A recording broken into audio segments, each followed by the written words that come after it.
नमस्कार, मैं Preeti Agrawal, assistant professor chemistry, government college Kekri. बच्चों, हम बीएससी फर्स्ट ईयर में आज फिज़िकल केमिस्ट्री में सॉल्यूशन पढ़ेंगे। What is the solution?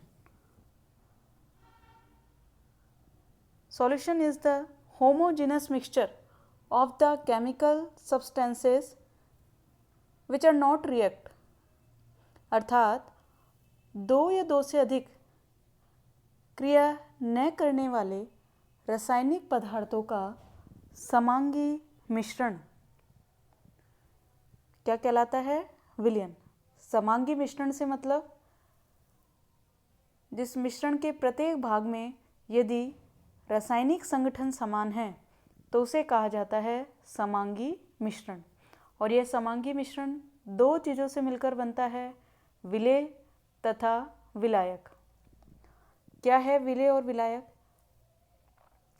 विलायक विलयन का वह भाग जो अधिक मात्रा में उपस्थित होता है और विलेय पदार्थ विलयन का वह भाग जो कम मात्रा में उपस्थित होता है, और इन दोनों के मिलने से बनता है विलयन। जैसे आप पानी में चीनी का विलयन बना रहे हो, तो पानी जो अधिक मात्रा में उपस्थित है वो हुआ विलायक, और चीनी जो कम मात्रा में उपस्थित है उसे कहते हैं विलेय। यदि विलयन में दो अवयव होते हैं तो उसे कहते हैं बाइनरी, और यदि तीन अवयव हैं तो उसे कहा जाता है टर्नरी।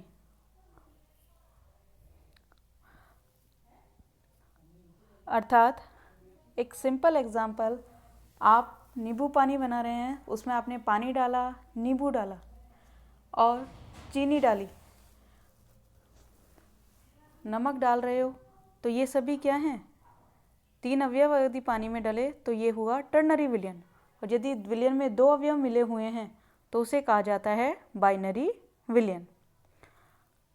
यदि विलयन में विलेय की अधिकतम मात्रा घोली जाती है तो जो सॉल्यूशन हमें प्राप्त होता है उसे कहते हैं सैचुरेटेड सॉल्यूशन। अर्थात विलेय की वह अधिकतम मात्रा जिससे अधिक मात्रा में यदि आपने घोला तो वह विलयन में विलेय नहीं होगा, उस अधिकतम मात्रा को कहा जाता है सैचुरेटेड सॉल्यूशन।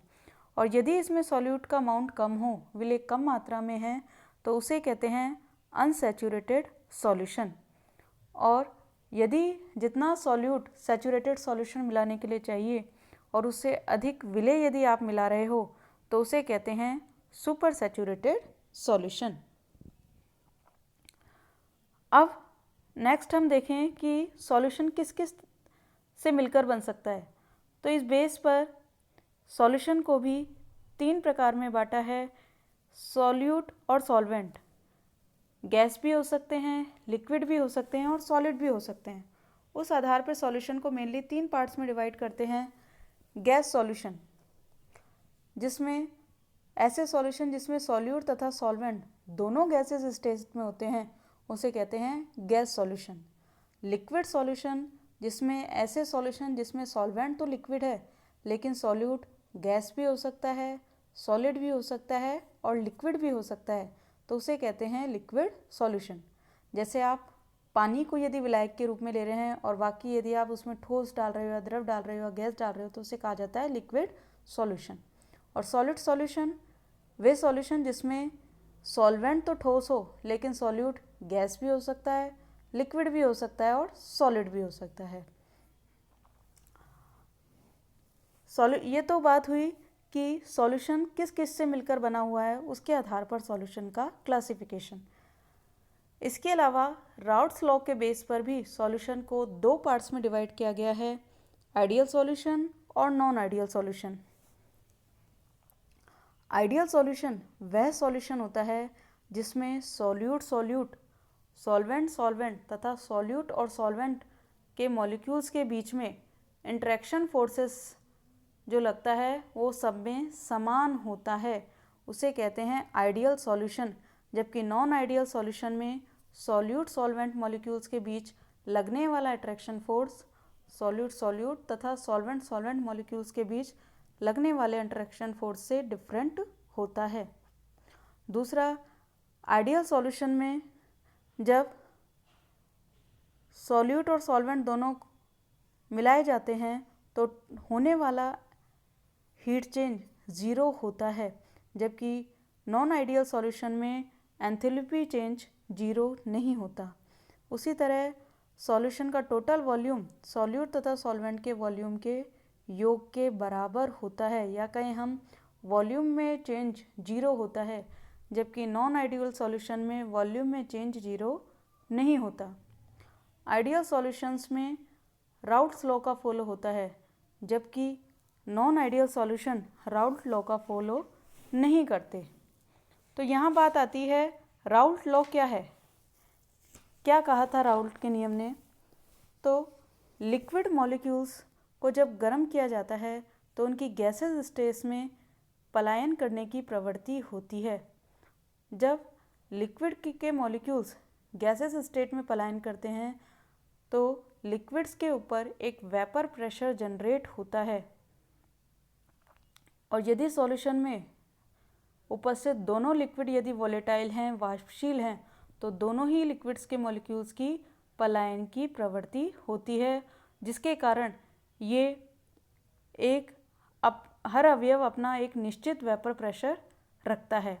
तो इसी आधार पर राउल्टो ने कहा था कि कांस्टेंट टेम्परेचर पर किसी सॉल्यूशन के वाष्पशील अवयव का वाष्प दाब उस अवयव की विलयन में मोल भिन्न तथा शुद्ध अवयव के वाष्प दाब के गुणनफल के बराबर होता है।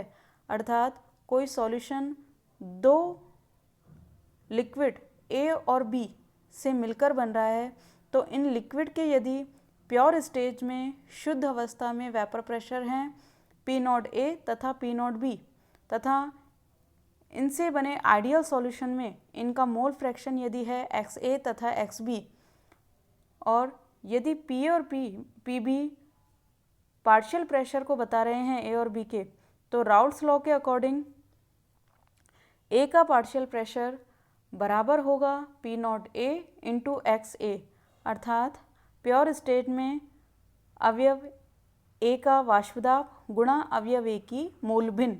उसी तरह B अवयव का आंशिक दाब बराबर होगा P0 B इंटू XB, और टोटल वेपर प्रेशर होगा सॉल्यूशन का P is equal to PA plus PB।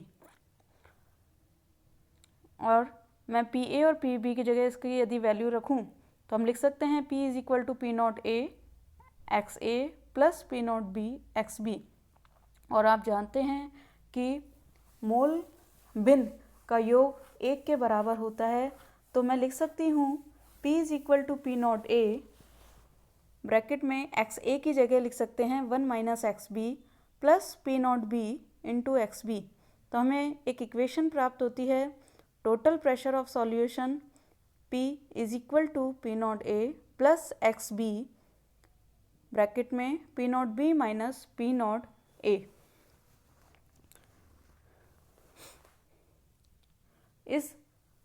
इन सभी से हमें एक ग्राफ प्राप्त होता है जो कि प्लॉट किया गया है वेपर प्रेशर और मोल फ्रैक्शन में। तो यहाँ आप देख सकते हैं कि डॉटेड लाइन बता रही हैं A तथा B के पार्शियल प्रेशर को। जब XA 1 है अर्थात विलयन में केवल अवयव A प्रेजेंट है, तो वह शुद्ध A को प्रदर्शित करता है, अर्थात उस स्थिति में PA is equal to P0 A।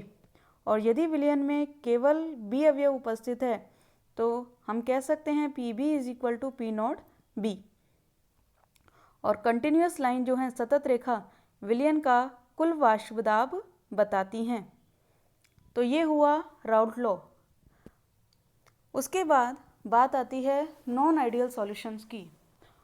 तो हमने पढ़ा कि यदि सॉल्यूट सॉल्वेंट के बीच लगने वाला अट्रैक्शन फोर्स सॉल्यूट सॉल्यूट तथा सॉल्वेंट सॉल्वेंट मॉलिक्यूल्स के बीच लगने वाले अट्रैक्शन फोर्स से डिफरेंट होता है तो वह सॉल्यूशन नॉन आइडियल सॉल्यूशन कहलाता है। और राउट लॉ से डेविएशन के बेस पर नॉन आइडियल सॉल्यूशन को दो पार्ट्स में क्लासिफाइड करते हैं, positive deviation from Raoult's law और negative deviation from Raoult's law. तो पॉजिटिव डेविएशन वे सॉल्यूशन प्रदर्शित करते हैं जिसमें अवयव का वाष्प दाब या कहें वह विलयन जिसका वाष्प दाब उस विलयन में उपस्थित विलेय तथा विलायक के वाष्प दाब से अधिक प्राप्त होता है तो वह सॉल्यूशन पॉजिटिव डेविएशन प्रदर्शित करता है। अर्थात PA greater than P0A XA तथा PB greater than P0B XB। और यह तभी पॉसिबल है जब सॉल्यूट और सॉल्वेंट अर्थात विलेय तथा विलायक के बीच लगने वाला intermolecular force of attraction solute solute तथा सॉल्वेंट सॉल्वेंट के बीच लगने वाले अट्रैक्शन फोर्स से कम होता है। पॉजिटिव डेविएशन में टोटल एंथैल्पी चेंज पॉजिटिव होता है और वॉल्यूम में होने वाला चेंज भी पॉजिटिव होता है।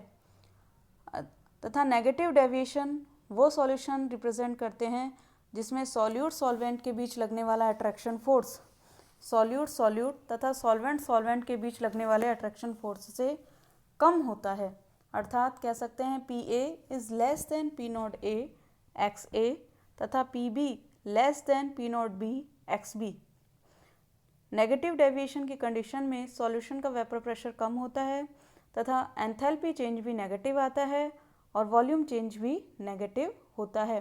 तो इस तरह से आपने आज आइडियल और नॉन आइडियल सॉल्यूशन के बारे में पढ़ा। आज के लिए बस इतना ही। धन्यवाद।